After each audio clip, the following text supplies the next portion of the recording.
నమస్తే, welcome to dot news. Visakhapatnam Hyderabad తో పోటీ పడుతోంది. అన్ని రంగాల్లో దూసుకుపోతోంది. అందుకే విశాఖను రాజధానిగా ప్రకటించామని ముఖ్యమంత్రి జగన్ చెబుతున్నారు. ఎన్ని అడ్డంకులు వచ్చినా, ఎలాంటి పరిస్థితులు వచ్చినా తీర ప్రాంత అభివృద్ధిని ఎవరూ అడ్డుకోలేరని విశాఖ విజన్ సదస్సులో సీఎం చెప్పారు. అభివృద్ధిలో హైదరాబాద్ కన్నా మిన్నగా వైజాగ్ దూసుకుపోతుందని సీఎం జగన్ అన్నారు. విజన్ విశాఖ సదస్సులో పాల్గొన్న ముఖ్యమంత్రి జగన్ మాట్లాడుతూ, రాష్ట్ర విభజన తర్వాత హైదరాబాద్ ను కోల్పోయినప్పటికీ వేగంగా ముందుకు వెళ్తున్నామన్నారు. విశాఖ నగర అభివృద్ధికి రామాయపట్నం, కాకినాడ, మూలపేట, మచిలీపట్నం పోర్టులు కీలకంగా మారాయన్నారు.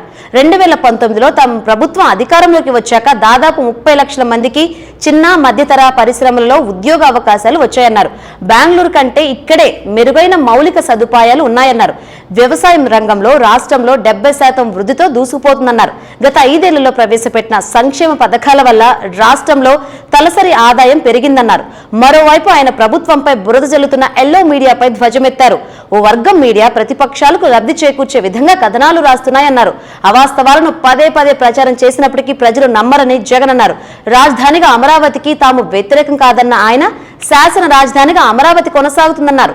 అమరావతిలో మౌలిక సదుపాయాల కోసం లక్షల కోట్లు ఖర్చు అవుతుందనే విశాఖను రాజధానిగా ఎన్నుకున్నామన్నారు. Please subscribe dot news.